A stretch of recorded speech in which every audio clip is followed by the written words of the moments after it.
పితా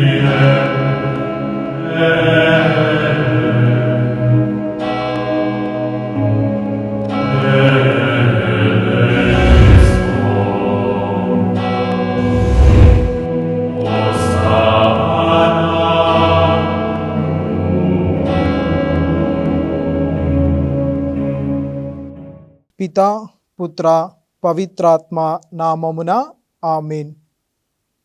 లూకా శుభవార్త 10వ అధ్యాయము పవిత్ర వచనములు 38 నుండి 42 వరకు. వారు ప్రయాణము చేయుచు ఉండగా యేసు ఒక గ్రామమునకు వచ్చెను. అచట మార్తమ్మ అను ఒక స్త్రీ ఆయనను తన ఇంటికి ఆహ్వానించెను. ఆమెకు మరియమ్మ అను ఒక సోదరి కలదు. ఆమె ప్రభువు పాదముల చెంత కూర్చుండి ఆయన బోధనలు వినుచుండెను. మార్తమ్మ పెక్కు పనులతో సతమతమగుచు ఆయన యొద్దకు వచ్చి, ప్రభూ, నా సోదరి పనులన్నీయు నాపై వదిలి మీ చెంత కూర్చొనియుండుట మీరు గమనించుటలేదా? నాకు సహాయము చేయుటకు ఆమెను పంపుడు అనెను.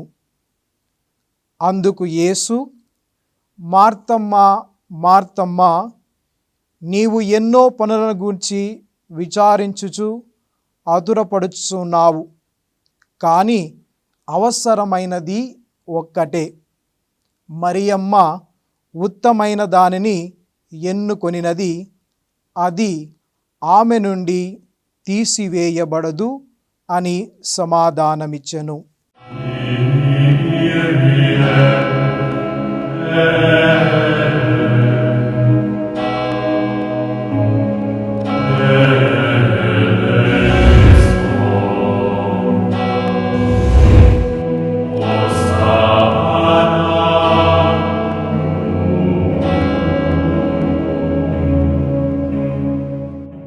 ప్రియ క్రైస్తవ సహోదరి సహోదరులారా, చేతులు జోడించి కళ్ళు మూసుకొని ఒక చిన్న ప్రార్థన ద్వారా మనం ఈ యొక్క వాక్య పరిచర్యలోకి అడుగు పెడదాం. మమ్ము సదా కరుణించి కాపాడుతున్నటువంటి సర్వేశ్వర, గడిచిన కాలమంతా మమ్మలందరినీ అద్భుత రీతిగా కాచి కాపాడినందులకు మీకు వేలాది వందనాలు, స్తుతి స్తోత్రాలు చెల్లించుకుంటూ ఉన్నాము. మరి ఈ సమయంలో మేము వాక్యాన్ని ధ్యానించబోతున్న తరుణములో మా హృదయపు తలుపులను తెరచి వాక్యానుసారంగా జీవించే భాగ్యాన్ని మా అందరికీ ప్రసాదించుమని ఈ యొక్క మనవిని మనాథుడైన యేసుక్రీస్తు అతి శ్రేష్టమైన నామమున అడిగి వేడుకొనుచు ఉన్నాము. ఆమేన్.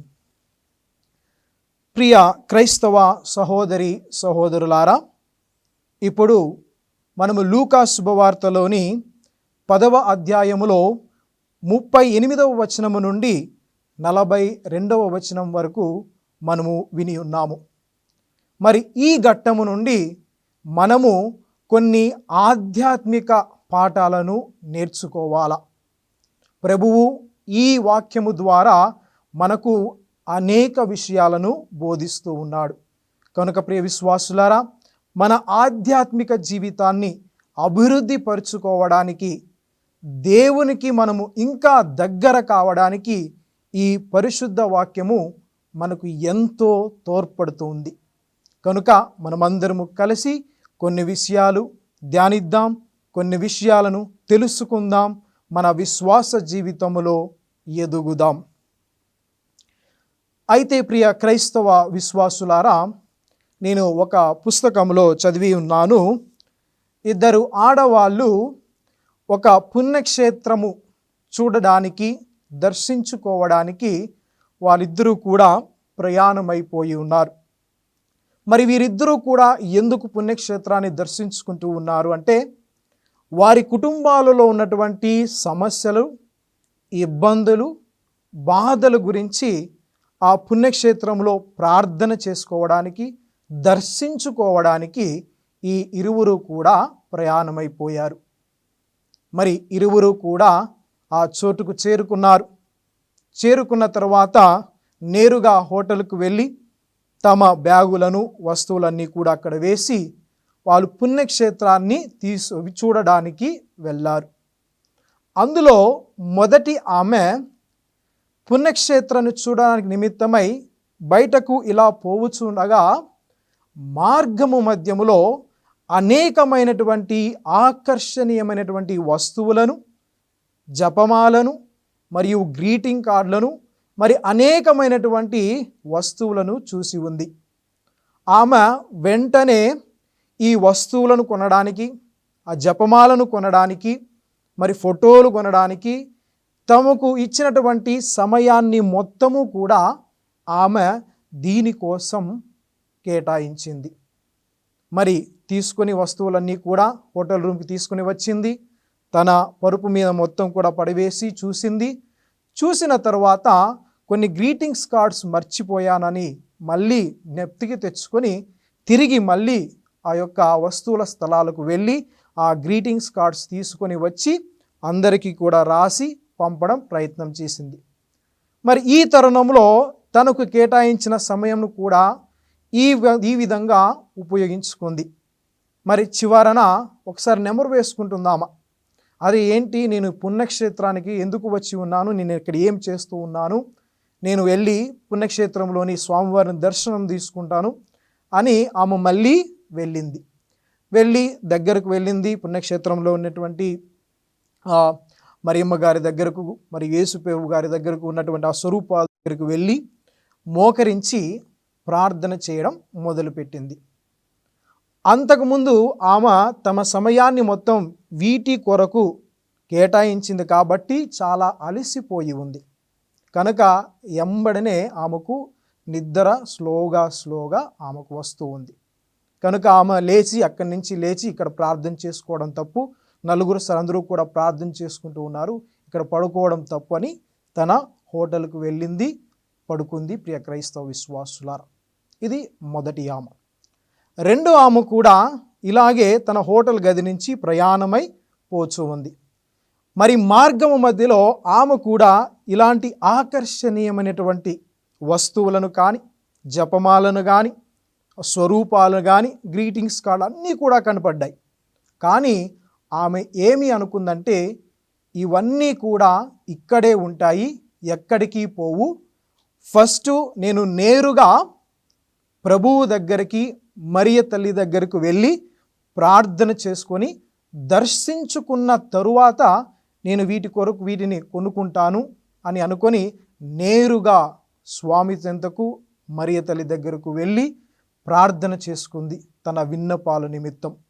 మరి ఆమె ఒక ఆధ్యాత్మిక వెలుగును మరియు నూతన తేజాన్ని పొంది తిరిగి తన గదికి, హోటల్ రూమ్కి వచ్చింది. ప్రియ క్రైస్తవ విశ్వాసులారా, ఈ ఇద్దరిని మనము ఒక్కసారి పరిశీలించినట్లయితే గనక రెండవ ఆమె ఆధ్యాత్మికంగాను మరియు విశ్వాసపరంగాను దేవుని నుండి ఉత్తేజాన్ని, ఆశీర్వాదాన్ని, అనుగ్రహాన్ని పొంది ఉంది.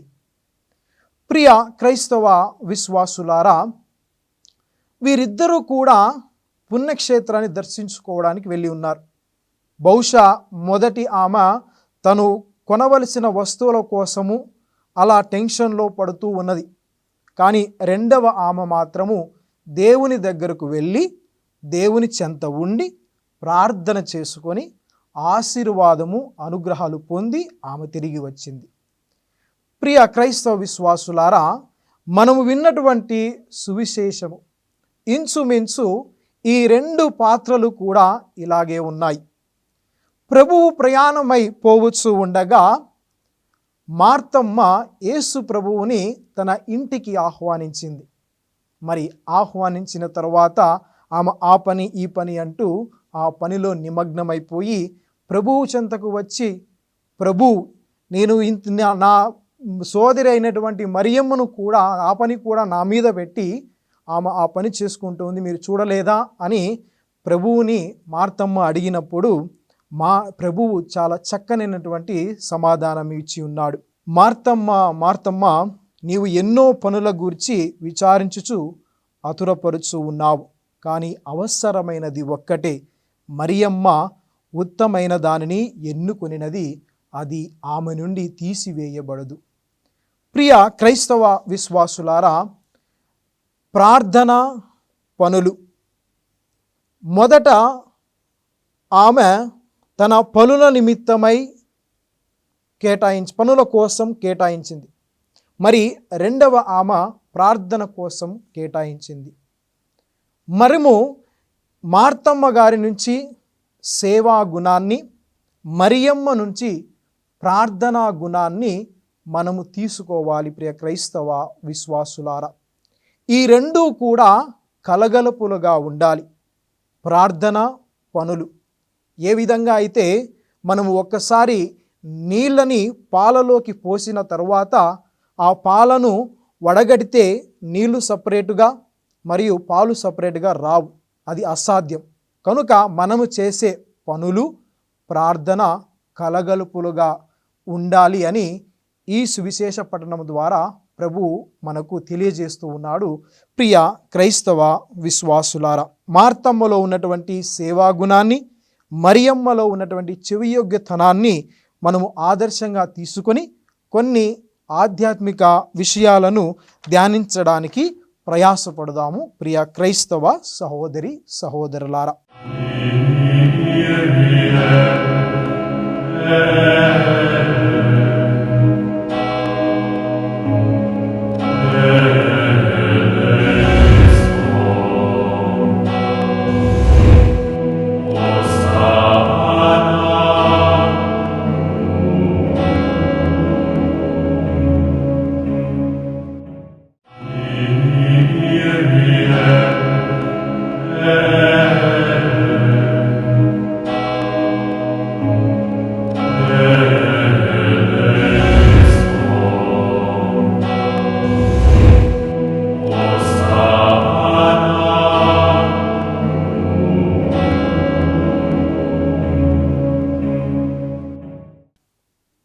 ఇందులో భాగంగా మొట్టమొదటి ఆధ్యాత్మిక పాఠం వెల్కమింగ్ లేదా హాస్పిటాలిటీ, ఆహ్వానించడం.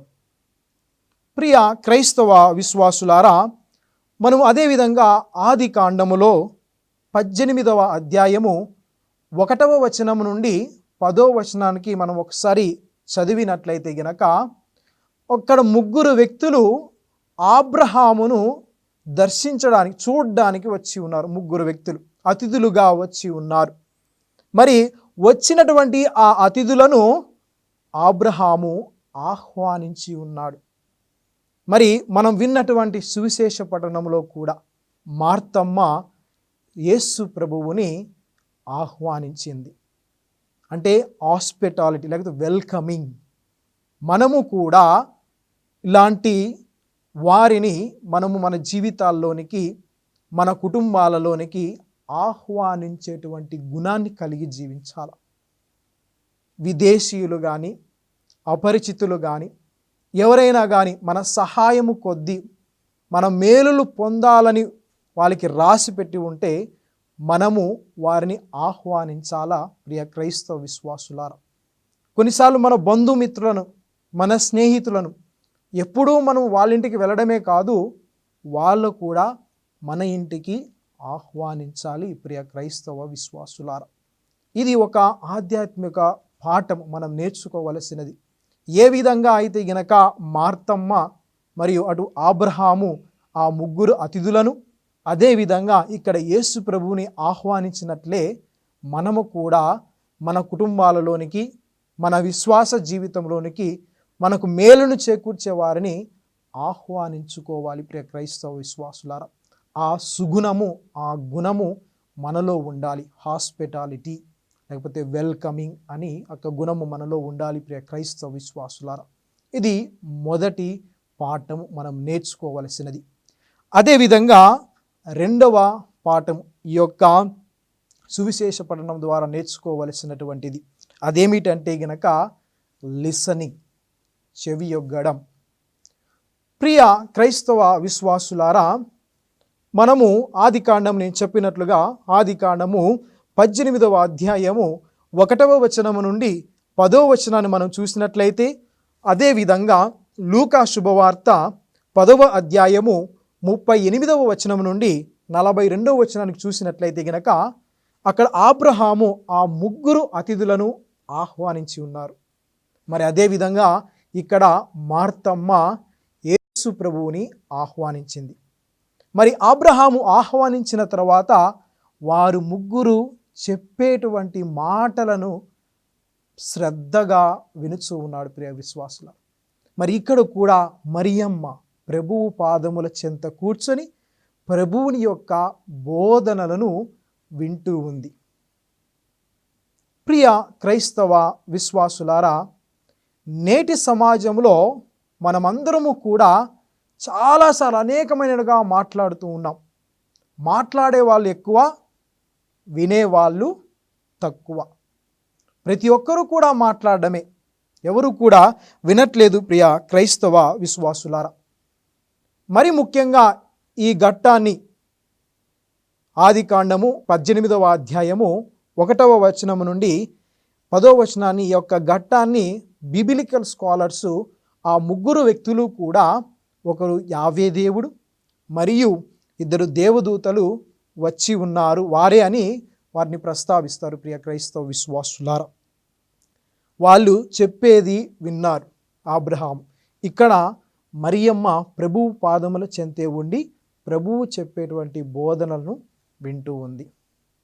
ఈరోజు మన జీవితాలను ఒక్కసారి పరిశీలించినట్లయితే గినక, కుటుంబములో కానీ, స్నేహబంధములో కానీ, మరి అదేవిధంగా మన సంఘములలో కానీ, మన మనుషుల మధ్య కానీ మాటలే ఎక్కువ ఉన్నాయి, కానీ మాట్లాడే వాళ్ళు ఎక్కువగా ఉన్నారు, కానీ వినేవాళ్ళు చాలా తక్కువ ప్రియ క్రైస్తవ విశ్వాసులారా.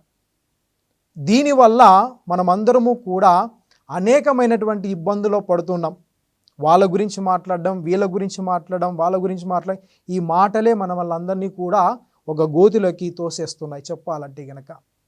ఎప్పుడైతే మనము మన చెవిని ఇతరుల వాళ్ళకి శ్రద్ధగా ఆలకిస్తామో, వాళ్ళు చెప్పిన దాన్ని బట్టి మనము స్పందిస్తామో, అప్పుడు మన మాటలకు విలువ ఉంటుంది ప్రియ క్రైస్తవ విశ్వాసులారా. చెప్పిన మాటలు వినకుండా మనమే మాట్లాడాలని ప్రయాసపడుతూ ఉన్నామా?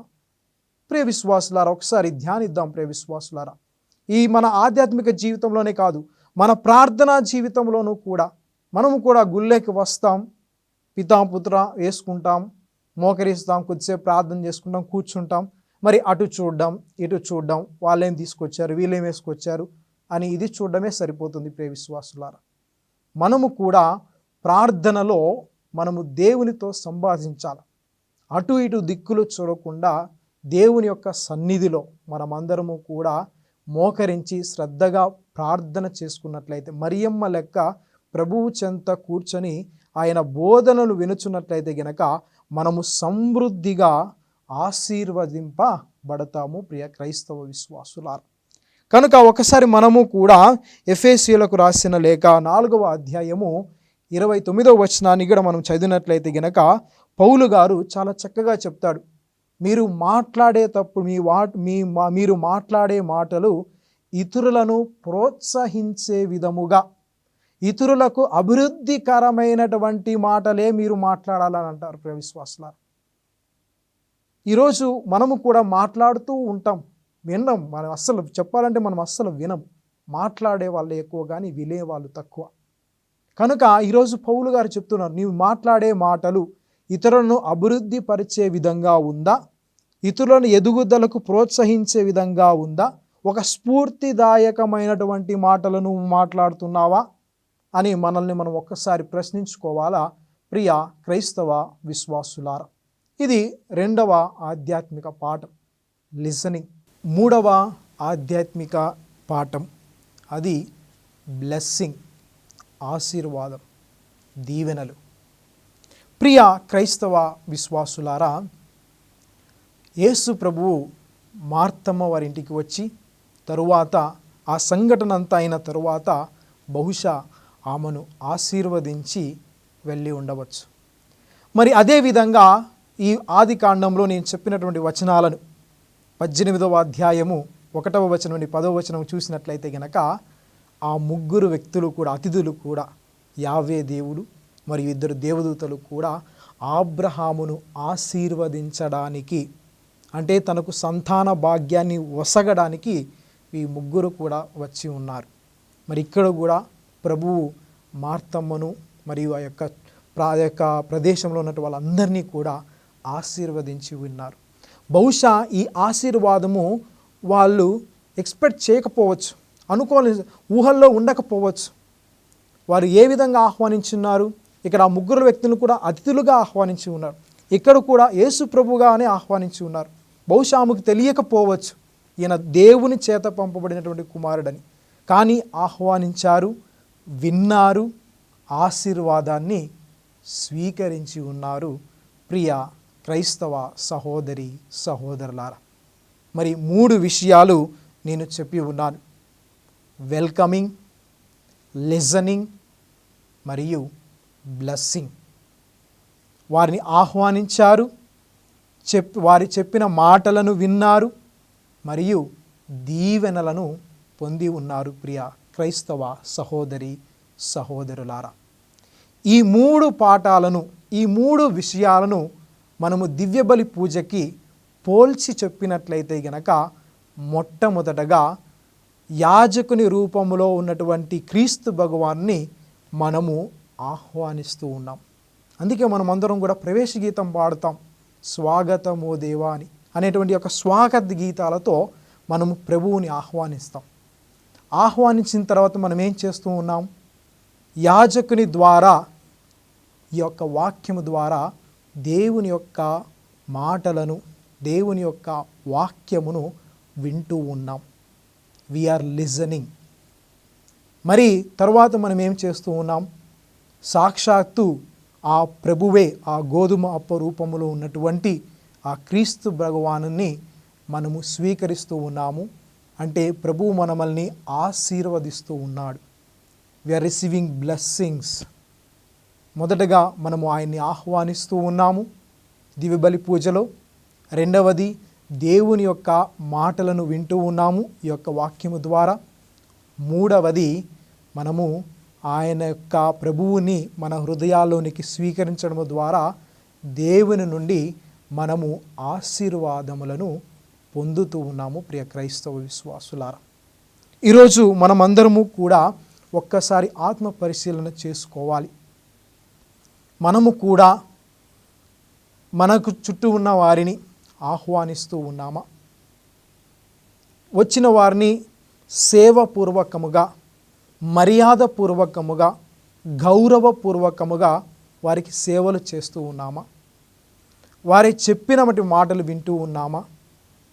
మరి చిట్ట చివరగా మనకు తెలియని, మనకు ఊహించని ఆధ్యాత్మిక వరాలను దేవుడు వారి ద్వారా మనకు పంపుతూ ఉన్నాడు. ప్రియ క్రైస్తవ విశ్వాసులారా, కనుక ఈ విషయాలు తెలుసుకున్న మనమందరము కూడా కలిసి ప్రార్థన చేసుకుందాం, దేవుని దీవెనలను పొందుదాం. మన విశ్వాస జీవితంలో దేవునితో కలిసి ప్రయాణం చేయడానికి ప్రయాసపడదాం. తద్వారా దేవుని యొక్క దీవెనలను పొందుదాము. ప్రభువు మీతో ఉండునుగాక, మీ ఆత్మతో ఉండునుగాక. సర్వశక్తిగల సర్వేశ్వరుడు పితా, పుత్ర, పవిత్రాత్మ మిమ్మలందరినీ ఆశీర్వదించి కాచి కాపాడునుగాక. ఆమేన్. ah